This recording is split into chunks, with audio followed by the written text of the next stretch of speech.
Magandang gabi at maligayang pagdating sa Pampatulog Stories. Bago tayo magsimula, hayaan mong huminto muna ang mundo. Kung pagod ang isip mo, kung mabigat ang araw na dala mo, okay lang yan. Wala kang kailangang gawin ngayon.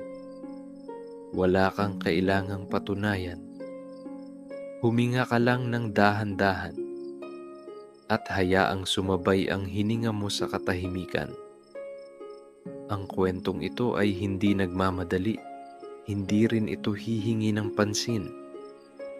Nandito lang ito para samahan ka. Habang unti-unting bumabagal ang gabi, isara mo muna ang iyong mga mata, makinig, at hayaan ang kwento na ihatid ka sa pahinga. May isang bayan na hindi kilala sa bilis, hindi rin kilala sa gulo, hindi rin sikat sa kahit anong kakaiba.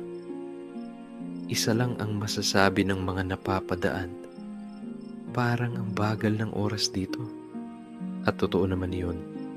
Sa bayang ito, ang umaga ay dumarating ng hindi nagmamadali.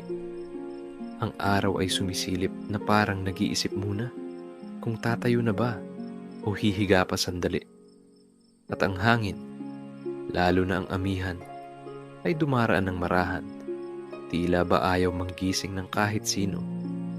Sa gitna ng bayan, may orasan. Matanda na ang orasan na iyon. Kung tutuusin, gumagana pa naman. Pero parang may sarili itong desisyon kung kailan uusad ang minuto. May mga nagsasabing nasira na raw ito. Pero ang mga taga-bayan ay may ibang paliwanag. Hindi sira iyan. Nag-iingat lang iyan sa oras. Sa bayang ito, hindi uso ang pagmamadali. Kapag may lakad, may lakad. Kapag wala, mas okay. May mga tindero sa palengke na marunong maghintay sa mamimili. Hindi sila sumisigaw. Hindi sila nanghihila. Minsan nga, nauuna pang matapos ang kwento kaysa sa bentahan. At kapag may bibili, saka lang sila gagalaw. Dahan-dahan, parang may kasunduan ng buong katawan nila na huwag biglain ng kahit ano. Ang mga bata ay naglalaro. Hindi dahil bored, kundi dahil may oras pa. Ang mga matatanda ay nakaupo sa bangko. Hindi dahil pagod, kundi dahil masarap umupo. At ang mga bahay, kahit magkakatabi, ay parang may pagitan ng katahimikan. May espasyo para sa hangin. May pagitan para sa paghinga. Tuwing hapon, kapag nagsisimula ng lumamig ang paligid, dumarating ang hanging amihan. Hindi siya biglaan. Hindi siya malakas. Hindi siya mapang-abala.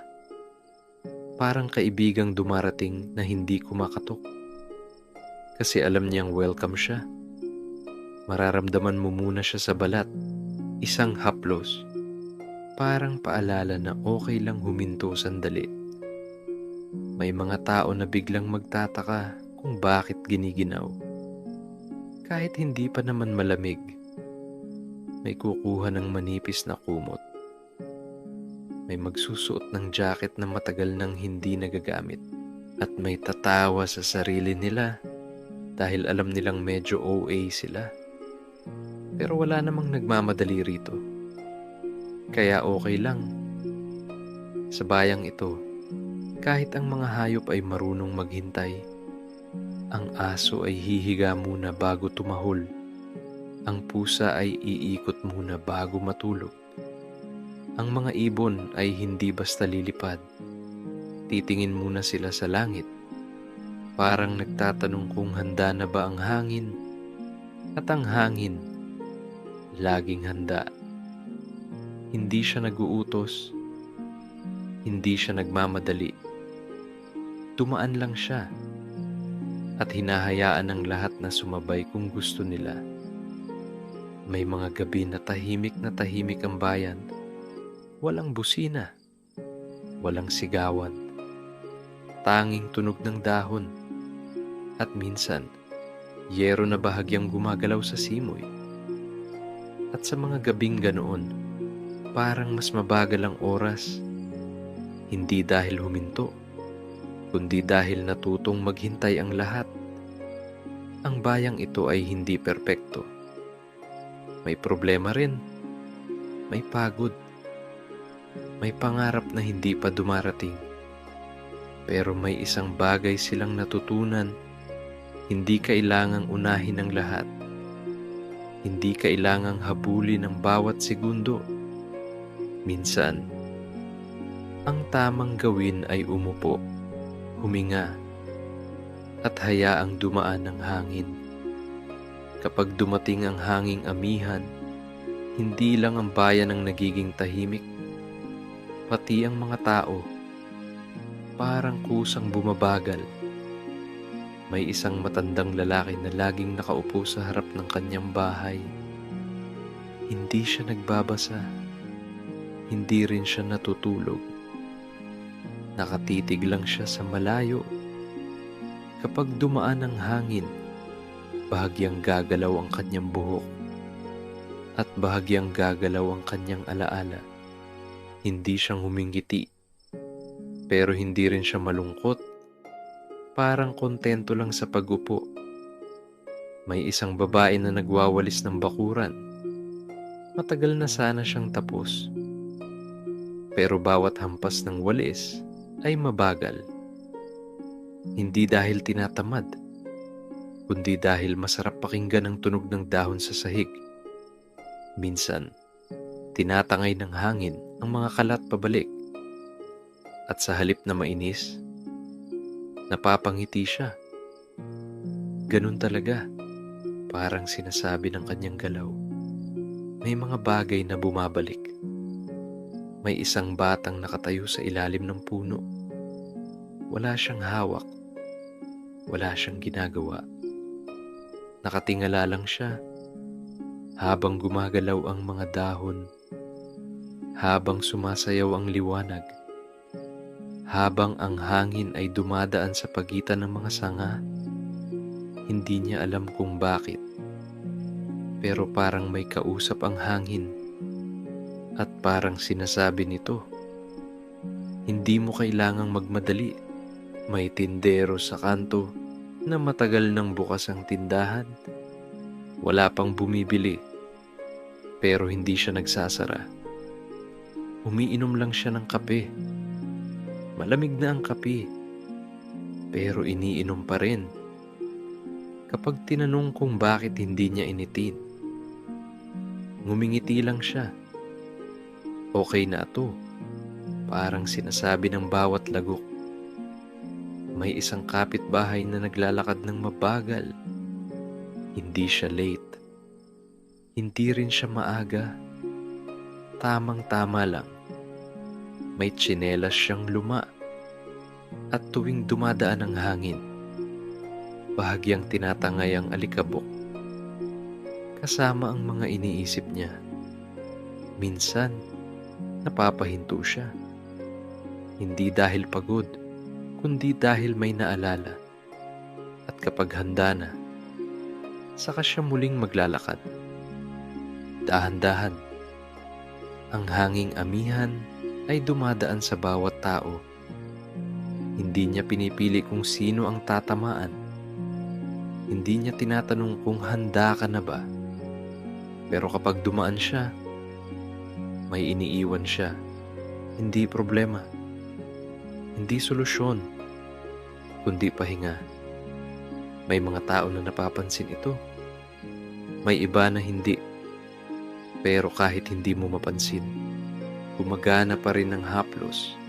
Sa ilalim ng simoy, ang mga tao ay natutong tumigil. Hindi para sumuko, kundi para huminga. May mga pangarap pa rin. May mga alalahanin pa rin. Pero kahit saglit, natututong ipahinga ang puso. At habang dumadaan ang hangin, isa-isa, tahimik, walang ingay, parang sinasabi niya, Hindi ka nag-iisa. Hindi ka nahuhuli. Sapat na ang ngayon.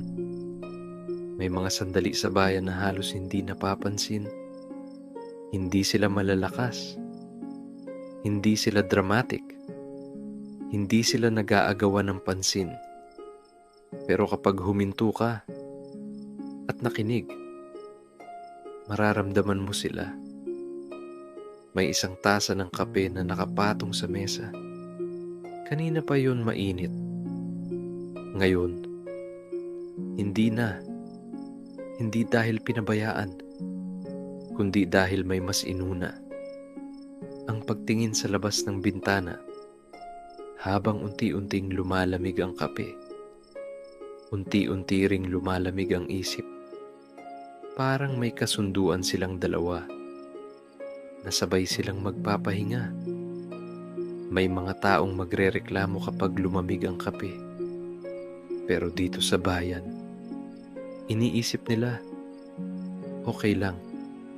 Malamig din naman ang hangin. Sa kusina, may kalderong matagal nang nakapatay ang apoy. Wala nang kumukulo. Wala nang singaw. Pero may init pang natitira. Isang klase ng init na hindi nagmamadali umalis. May mga pinggan na hindi pa hinuhugasan, hindi dahil tinatamad, kundi dahil walang nagmamadali. Mamaya na, parang sinasabi ng bawat kutsara, at okay lang iyon. Sa labas, may dahong nahulog, hindi dahil hinipan ng malakas, kundi dahil handa na itong bumitaw. Dumapo ito sa lupa ng walang tunog, parang lihim na hindi kailangang ipagsabi. May isang tao na nakapansin, ngumiti ng bahagya, at hindi na nag-isip pa. May upuan sa ilalim ng puno, luma na. May konting lamat, may bakas ng panahon. May umupo roon, hindi para mag-isip, hindi para magplano, kundi para lang umupo. At habang nakaupo siya, dumadaan ang hangin. Dahan-dahan, parang kinukumutan ng balikat. May sandaling gusto niyang tumayo, pero naisip niya, sandali pa. At ang sandaling iyon ay naging mas mahaba. May mga tunog na biglang lumilinaw kapag tahimik na ang lahat. Ang kaluskos ng dahon, ang paggalaw ng kurtina, ang malayong tahol ng aso na parang antok na rin. At sa bawat tunog, may pahinga. Hindi kailangang intindihin. Hindi kailangang bigyan ng kahulugan. Sapat nang marinig, may isang taong napapikit. Hindi para matulog, kundi dahil mas malinaw ang pakiramdam kapag nakapikit. Huminga siya ng malalim, isa, dalawa, at hinayaan niyang bumagal ang mundo. Ang mga maliliit na sandaling ito ay hindi humihingi ng pansin. Hindi sila kumakatok. Hindi sila sumisigaw. Nandyan lang sila, naghihintay na mapansin. At kapag napansin mo, hindi mo na kailangang gawin ang kahit ano. Kung may isang bagay na kakaiba sa hanging amihan, ito ay ang paraan niya ng pagdating. Hindi siya sumusugod, hindi siya nanunulak, hindi siya nagmamadali. Parang alam niya na darating siya sa tamang oras kahit wala siyang relo. Kapag dumadaan ang amihan sa bayan, hindi agad siya nararamdaman. Una, parang wala lang, pero maya-maya may gagalaw na buhok, may lalamig na balat, may biglang maghahanap ng kumot. At saka mo masasabi, nandito na pala siya. Hindi niya sinasabi sa mga tao na tumigil. Hindi niya inuutos na magpahinga. Ginagawa niya lang ang sarili niyang trabaho. ang dumaan at magbigay ng espasyo. Espasyo para huminga. Espasyo para mag-isip o hindi mag-isip. May mga hangin na malakas. May mga hangin na magulo. May mga hangin na parang laging nagmamadali. Pero ang amihan, iba. Parang matandang kaibigan na dumarating hindi para magkwento, kundi para makinig. At minsan, hindi rin siya nakikinig. Nandyan lang siya. Kapag dumampi siya sa balat, hindi siya nanunuyo. Hindi rin siya nagyayelo. Tamang lamig lang. Parang sinasabing, huwag kang magmadali, hindi kita iiwan. May mga tao na sanay sa bilis, sanay sa habulan, sanay sa deadline. Kapag dumaan ang amihan, medyo nalilito sila. Bakit parang ang bagal? Pero habang tumatagal, unti-unti rin silang bumabagal. Hindi dahil napilitan, kundi dahil gumaan. May isang sandali sa gabi, kapag halos tulog ng bayan, na parang humihinto ang lahat. Hindi totoong huminto, pero parang sapat na. Sa sandaling iyon, ang hanging amihan ay dumadaan pa rin. Tahimik, hindi nagmamadali, parang binabantayan yung pagtulog ng lahat. At dun mo maiintindihan na hindi kailangang bilisan ng lahat. Hindi kailangang mauna palagi. Hindi kailangang matapos agad. May mga bagay na dumarating kapag handa ka ng huminto at ang hanging hindi nagmamadali ay paalala lamang na pwede kang magpahinga, na pwede kang huminga, na pwede kang maghintay. Kapag dumating ang gabi sa bayan, hindi agad natutulog yung mga alaala. Hindi rin sila nag-uunahan. Isa-isa lang silang dumarating. Parang bisitang marunong rumespeto. May ilaw sa bintana na bukas pa. Hindi maliwanag. Hindi rin madilim. Sapat lang para makita ang loob ng silid. Sa loob, may taong nakaupo. Hindi siya malungkot. Hindi rin siya masaya. Parang nasa gitna lang. Habang dumadaan ang hanging amihan, may dinadala itong mga alaala. Hindi yung masakit, hindi yung mabigat, kundi yung simple alaala ng pagtawa sa walang kwentang biro. Alaala ng pag-upo sa sahig habang malamig ang gabi. Alaala ng katahimikang hindi kailangang punuin ng salita. May alaala ng umagang nagising ka nang walang alarm. Nagising dahil sapat na ang tulog. Hindi dahil may hinahabol. May alaala ng hapon na wala kang ginawa at wala ring guilt. May alaala ng gabing tahimik lang, pero sapat na. May mga alaala ring nakakatawa. Mga sandaling seryoso ka, pero wala namang dahilan. Mga pagkakataong nagmadali ka, tapos na pagtanto mong wala ka palang hinahabol. At sa bawat alaala, may konting ngiti. Hindi malakas, hindi halata, pero totoo. Ang hanging amihan ay hindi nang huhusga ng alaala. Hindi niya sinasabi kung alin ang mahalaga. Hindi niya sinasabi kung alin ang dapat kalimutan. Hinahayaan lang niya ang lahat na dumaan. Parang pahinang binubuklat, isa-isa. At kapag tapos na, isinasara rin niya ng maayos. May mga alaala na hindi na bumabalik. May mga alaala na dumadaan lang sandali.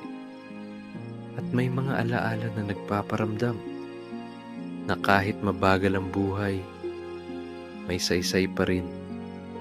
Sa gabing iyon, habang ang bayan ay tahimik, ang mga alaala ay unti-unting humihina. Hindi dahil pinilit, kundi dahil napagod na rin sila. At ang taong nakaupo ay napapikit. Hindi dahil malungkot, kundi dahil payapa. May oras sa buhay na natututo ang puso, hindi maghabol. Hindi dahil sumuko, kundi dahil naintindihan. Sa bayang ito, maraming natutong sumabay sa hangin. Hindi nila sinadyang matuto. Nangyari lang, isang araw, napansin nilang hindi na sila nagmamadali. Hindi na sila naiirita sa paghihintay. Hindi na sila kinakabahan sa katahimikan. May mga taong dati ay laging nag-aalala, laging nag-iisip kung sapat ba ang ginagawa nila, kung tama ba ang bilis nila. Pero nang dumaan ang amihan, parang may nagbago. Hindi sa mundo, kundi sa loob. Ang puso na dati laging nauuna ay natutong sumabay. Sumabay sa hininga, sumabay sa hakbang, sumabay sa pahinga, at sa pagsabay na iyon, nawala ang bigat.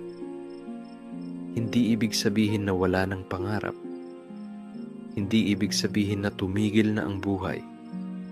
Ibig sabihin lang, hindi na kailangang madaliin ang lahat. May mga umagang dumarating pa rin. May mga gabi pa ring natatapos. May mga araw na tahimik. May mga araw na medyo magulo. Pero ang puso, kapag natutong sumabay, hindi na agad napapagod. At sa bawat pagdaan ng hanging amihan, may paalala, hindi ka nahuhuli, hindi ka mali, sapat ka sa bilis mo. At dumating ang gabing halos tulog na ang lahat. Ang mga ilaw ay unti-unting pinapatay. Ang mga bintana ay bahagyang isinasara. Ang mga tinig ay napapalitan ng hininga. Ang hanging amihan ay dumaan muli. Hindi siya nag-ingay. Hindi siya nagpaalam. Hinaplos lang niya ang bayan, ang mga bahay, ang mga puso, isang huling paalala na hindi kailangang bilisan ang buhay. Sa katahimikan, may pahinga. Sa paghinto, may ginhawa. At sa pagdaan ng hangin, may aral. Hindi lahat ng mahalaga ay kailangang madaliin. May mga bagay na dumarating kapag handa ka ng huminto.